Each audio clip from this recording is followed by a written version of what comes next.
అండి pastor Praveen ఉదాంతం ముగిసిపోయినట్టు almost. కానీ కొంతమంది అయితే ఇంకా రెచ్చగొట్టే ప్రయత్నం చేస్తున్నారండి. దేశానికి అంటే దేశంలో క్రిస్టియన్లు బతకలేరు అన్నట్టు విధంగా అయితే మాట్లాడుతున్నారు.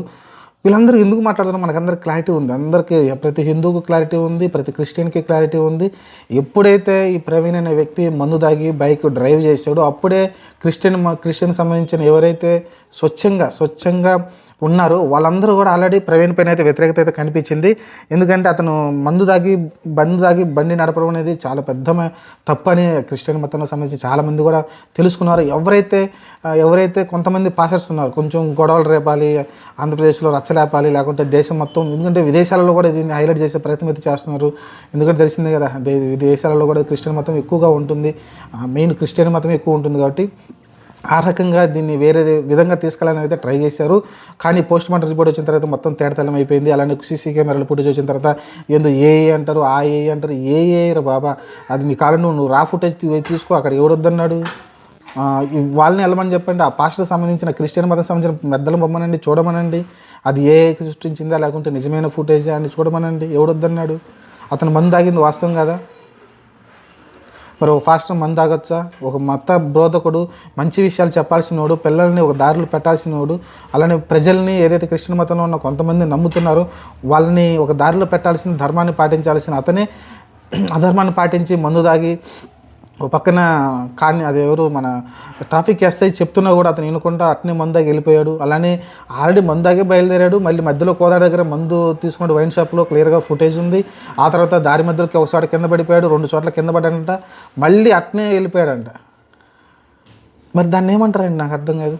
కాబట్టి దీన్ని మీరు ఓవర్ చేయొద్దు, ఎక్కువ చేసిన ప్రతి ఒక్కడు కూడా ఈ దేశ ద్రోహి కింద చూడాల్సి వస్తుంది. ఎందుకంటే ఆయన తప్పు చేశాడు. పాస్టర్ ప్రవీణ్ అతను వేసిన తప్పు చేశాడు, మందు తాగి డ్రైవ్ చేస్తే అతని స్వయంకృత అపరాధం వల్ల అయితే అతను చనిపోయాడు తప్ప ఎవరు అతన్ని హత్య చేయలేదని అయితే క్లియర్ అయిపోయింది. కాబట్టి చూద్దాం మరి ఇప్పటి నుంచి ఎవరైతే మాట్లాడుతున్నారో వాళ్ళందరినీ అయితే నోట్ చేసుకుంటారు ఖచ్చితంగా. ఎందుకంటే వీళ్ళేంటంటే మత కళలు సృష్టించాలని, ఆ పోస్ట్ మార్టం రిపోర్ట్ వచ్చేలోపే రాష్ట్ర వ్యాప్తంగా మత కళలు సృష్టించాలని హిందువుల పైన, అలానే వీడు ముస్లిం పైన కూడా వ్యతిరేకంగా మాట్లాడాడండి. అప్పుడు ముస్లింలు కూడా చేసి ఉంటారు కదా, హిందువులను ఎందుకు టార్గెట్ చేశారు? ఇతను ముస్లిం మతం పైన, అల్లా పైన చాలా తీవ్రంగా విరుచుకుపడ్డాడు, మన హిందూ దేవత పైన కూడా. అలాంటప్పుడు ముస్లిమ్స్ కూడా అటాక్ చేసి ఉండొచ్చు కదా.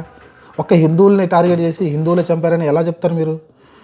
కాబట్టి వీటన్నిటికీ అతను పాత వీడియోలు చూస్తే మీకు అర్థమవుతుంది. మతం వల్లే క్రిస్టియన్ చనిపోయాడని అన్నాడు. ఆ మతానికి కారణమే యేసు ప్రభువు కదా. ఆ మతం వల్లే యేసు ప్రభువు చనిపోయాడని చెప్పుకొచ్చాడు. ఓకే సరే, అది ఏదో రకరకాలు ఉన్నాయండి. రకరకాల వీడియోలు మీరు పాత వీడియోలు చూస్తే మీకు అర్థమవుతుంది. ఎందుకంటే నేను అతను ఫాలో చేసింది పెద్దగా ఏం లేదు. ఇప్పుడన్నా ఒకసారి బయటలో వస్తే చూస్తున్న తప్ప అతను ఎప్పుడు నేను చూడని కూడా చూడలేదు, ఫస్ట్ టైం చూస్తున్నా. సరే, ఈ ఉదంతం అంతా కూడా చూసాం కదా, క్లియర్గా తేటతెల్లం అయిపోయింది. ఇది ఒక అతను స్వయంకృత అపరాధం వల్ల అయితే చనిపోయాడు తప్ప ఇంకా అతని బ్యాడ్ని ఇప్పుడు మనదాకా ఎంతో కొంత కాపాడుకున్నాడు. ఇప్పుడు క్రిస్టియన్లో ఉన్న అందరు క్రిస్టియన్స్ కూడా అతన్ని తీవ్రంగా అసహించుకునే పరిస్థితి వచ్చింది. చచ్చిపోయిన తర్వాత కూడా అసహించుకుందంటే కలిసి పాస్టర్ ప్రవీణ్ అయి ఉంటుంది. ఎందుకంటే చచ్చిపోయిన ఆత్మశాంతి కలగాలనుకుంటారు. కానీ వీడికి ఏమైందంటే మందు తాగి డ్రైవ్ చేసి ఇంకా క్రిస్టియన్ మతానికి చెడ్డ పేరు తెచ్చారని అయితే వాళ్ళైతే భావిస్తూ ఉన్నారు. దాని కారణంగా ఇంకా మేలు జరిగింది అనుకోవచ్చు, మిగతా వాళ్ళు కావచ్చు, మిగతా సేవలు కావచ్చు. సరే, ఏదైనప్పటికీ అతను చేసింది చాలా పెద్ద తప్పు. ఆ తప్పులకి శిక్ష దేవుడు ఇచ్చాడు అనుకుందాం. అంత మించి ఏం లేదండి. అతను ఇంతకుముందు చేసిన ప్రవర్తన కావచ్చు, రకరకాలు కావచ్చు. ఎందుకంటే వీళ్ళందరూ అన్నారు కదా, వాళ్ళందరూ ఎందుకంటే అంత రైజ్ అయింది, ఎవరైతే బయటకు వచ్చి మాట్లాడో పాస్టర్స్ అందరూ అంతకుముందు హిందువుల మీద, హిందూ దేవతలపైన, అందరిపైన అయితే తీవ్రంగా విమర్శించాడు. దాని కారణంగా వాళ్ళు భయపడ్డారు, ఖచ్చితంగా హిందువులు చంపేసి ఉంటారని.